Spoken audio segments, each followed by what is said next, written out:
Zero haters ನಾನು. ಎಲ್ಲ ಕಡೆ ನನಗೆ ಪಾಸಿಟಿವ್ ಕಮೆಂಟ್ಸ್ ಬಂದಿದೆ. ಆ್ಯಂಡ್ ಎಲ್ಲರೂ ಹೇಳಿದ್ದೇನೆಂದರೆ winning cup is not big thing, winning heart is a very big thing. ನನಗೆ ಈಗ ನಾನು ಬಿಗ್ ಬಾಸ್ ಗೆಲ್ಲದೆ ಹೋದರು, ಅಷ್ಟು ದಿನ ಇಲ್ಲದೆ ಹೋದರೂ ಕೂಡ ಮನಸ್ಸುಗಳನ್ನ ಗೆದ್ದಿದ್ದೀನಲ್ಲ.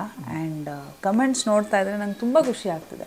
V just love you so much, ನಿಮ್ಮ ಕ್ಯಾರೆಕ್ಟರ್ ಇಷ್ಟ ಆಗುತ್ತೆ, we miss you in the Bigg Boss house ಅನ್ನೋದು, ಆಮೇಲೆ ಚೆನ್ನಾಗಿದ್ದೀರಾ ನೀವು ಅಂತ ಹೇಳೋದು, ನಿಮ್ಮ ಕಾಸ್ಟ್ಯೂಮ್ಸ್ ಚೆನ್ನಾಗಿ, all these things made me ತುಂಬ ಖುಷಿ ಪಡೋಕ್ಕೆ ನನಗೆ ಕಾರಣಗಳು ಬಹಳಷ್ಟಿದೆ.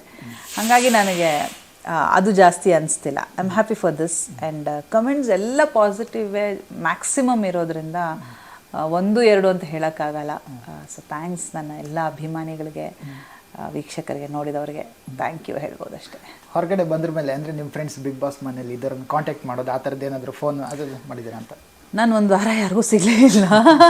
ಮನೆಯಿಂದ ಹೊರಗೆ ಬಂದಮೇಲೆ ಮನೆ ನಾನು ಇಲ್ಲೇ ಇರಬೇಕು, ಮನೆಯಲ್ಲೇ ಇರಬೇಕು ಅಂತ ಹೇಳಿ ಎಲ್ಲೂ ಹೊರಗಡೆ ಬರಲೇ ಇಲ್ಲ ನಾನು.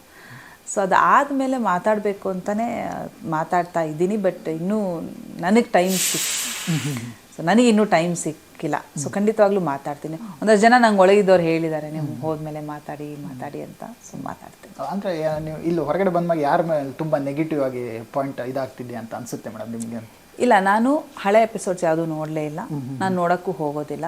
ಬಿಕಾಸ್ ನನಗೆ ಈಗ ಆಲ್ರೆಡಿ ನಾನು ಅಲ್ಲಿದ್ದು ಒಬ್ರ ಬಗ್ಗೆ ಒಪಿನಿಯನ್ ನನಗಿದೆ, ಅದನ್ನು ನನಗೆ ಹಾಳು ಮಾಡ್ಕೊಳ್ಳೋಕೆ ಇಷ್ಟ ಇಲ್ಲ. ಬಿಕಾಸ್ ಅದನ್ನು ನೋಡೋ ಅಥವಾ ಏನೋ ಅಪ್ಸೆಟ್ ಆಗೋ, ಅಯ್ಯೋ ಇವ್ ನನ್ನ ಬಗ್ಗೆ ಮಾತಾಡಿದ್ರ ಅಂತ ನನಗನ್ಸೋದು, ಅಯ್ಯೋ ಇದು ವಿಷಯ ಗೊತ್ತಿದ್ರೆ ನಾನು ಅಲ್ಲೇ ಪಾಯಿಂಟ್ ಮಾಡ್ತಿದ್ನಲ್ಲ ಅಂತ ಒಪಿನಿಯನ್ ಫಾರ್ಮ್ ಆಗೋದು, ಇದೆಲ್ಲ ನನಗೆ ಬೇಡ ಅಂತ ಅನ್ನಿಸ್ತು. ಹಾಗಾಗಿ ನಾನು ಯಾವ ಎಪಿಸೋಡ್ಸು ಹಳೇದು ನೋಡಲಿಲ್ಲ. ಈಗ ಹಂಗೆ ಫಾಲೋ ಮಾಡ್ತಿದ್ದೀನಿ. ನಾನು ಹೊರಗೆ ಬಂದಮೇಲೆ ಏನೇನು ನಡೀತಾ ಇದೆಯೋ ಹಾಗೆ ಫಾಲೋ ಮಾಡ್ತಿದ್ದೀನಿ. ಸೊ ನೆಗೆಟಿವ್ ಅಂತ ನನಗೆ ಏನು ಅನಿಸ್ತಾ ಇಲ್ಲ. ಅಲ್ಲಿ ಬಂದಿರೋದೇ ಆಟ ಆಡೋದಕ್ಕೆ. ಒಬ್ಬೊಬ್ಬರು ಒಂದೊಂದು ರೀತಿ ಆಡ್ತಾರೆ. ಈಗ ನನಗೆ ಬಿಗ್ ಬಾಸ್ ವ್ಯಕ್ತಿತ್ವ, ನಾನು ಹೆಂಗಿರ್ತೀನಿ ಅನ್ನೋದು ನನಗೆ ಬಿಗ್ ಬಾಸು. ಇನ್ನೊಬ್ರು ಇನ್ನೊಂದು ಥರ ಯೋಚನೆ ಮಾಡ್ತಾರೆ. 17 ಜನ ಬೇರೆ ಬೇರೆ ರೀತಿ ಯೋಚನೆ ಮಾಡೋವಂಥ ವ್ಯಕ್ತಿಗಳಿರ್ತಾರೆ.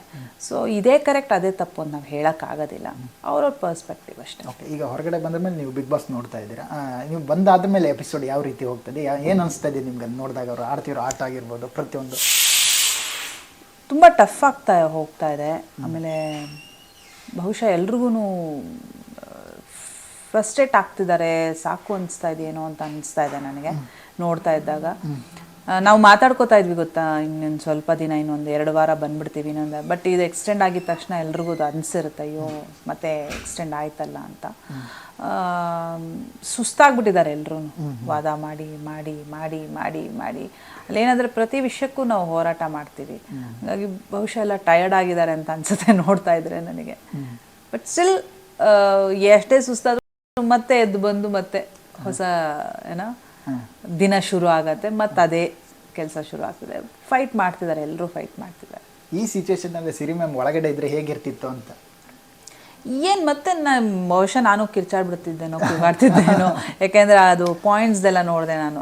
7 lakhsದು ದುಡ್ಡಿದು ಪಾಯಿಂಟ್ಸ್ದೆಲ್ಲ ದುಡ್ಡುದು ಬೋರ್ಡೆಲ್ಲ ನೇತಾಕೊಂಡಿದ್ದೆಲ್ಲ ನೋಡಿದ್ನಲ್ಲ. ಸೊ ಅಲ್ಲಿ ಖಂಡಿತ ವಾದ ವಿವಾದ ಶುರು ಆಗ್ತಾ ಇತ್ತು.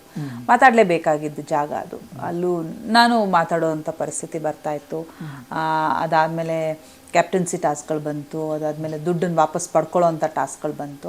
ಸೊ ಚೆನ್ನಾಗಿರ್ತಿತ್ತು, ಮಾತುಗಳು ಶುರು ಆಗ್ತಿತ್ತು. ಆ್ಯಂಡ್ ಅಲ್ಲೂ ಮತ್ತೆ ನೆನ್ನೆ ಎಲ್ಲ ನೋಡಿದಾಗ ಮತ್ತೆ ವಿನಯ್ ಮತ್ತು ಪ್ರತಾಪ್ ಮತ್ತೆ ಎಲ್ಲೋ ಒಂದು ಶುರು ಆಯಿತು ವಾದ ವಿವಾದ.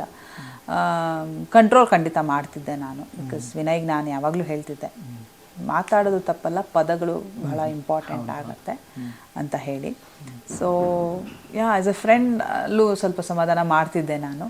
ಆ್ಯಂಡ್ ನನ್ಗೆ ಏನು ರೈಟ್ ಅಂತ ಅನ್ನಿಸ್ತಿತ್ತೋ ನಾನು ಅದನ್ನು ಹೇಳ್ತಾ ಇದ್ದೆ ಬಹುಶಃ. ಓಕೆ, ಅಂದರೆ ವಿನಯ್ ಪ್ರತಾಪ್ ತಡೆ ಆಗ್ತಿರೋದೇನೆಂದರೆ, ವಿನಯ್ಗೆ ಎಲ್ಲರೂ ರೆಸ್ಪೆಕ್ಟ್ ಕೊಡ್ಬೇಕಂತಾರೆ, ಬಟ್ ಅವರು ಎದುರುಗಡೆ ಇರೋರಿಗೆ ಆ ಥರದಲ್ಲಿ ಕೊಡ್ತಾ ಇಲ್ಲ. ಪ್ರತಾಪ್ನ ಆ ಥರ ಪಾಯಿಂಟ್ ಮಾಡಿ ಹೇಳ್ತಾ ಇದ್ರೆ, ನೀನು ನಾಟಕ ಆಡ್ತಾ ಇದೆಯಾ, ಸಿಂಪತಿ ಗಿಟ್ಸ್ಕೊತಿದ್ಯಾ, ಆ ಥರದ್ದೆಲ್ಲ ಹೇಳ್ತಾರೆ. ನಿಮ್ಗೆ ಏನು ಅನಿಸುತ್ತೆ ಮೇಡಮ್ ಅವರು? ಏನಾಗ್ತಿದೆ ಅಲ್ಲಿ ಅಂದರೆ, ವಿನಯ್ ದೊಡ್ಡವರು, ಚಿಕ್ಕವನೇ ಹೋಗೋ ಬಾರೋ ಅಂತ ಅವರು ಇರೋದು ಹಾಗೆ.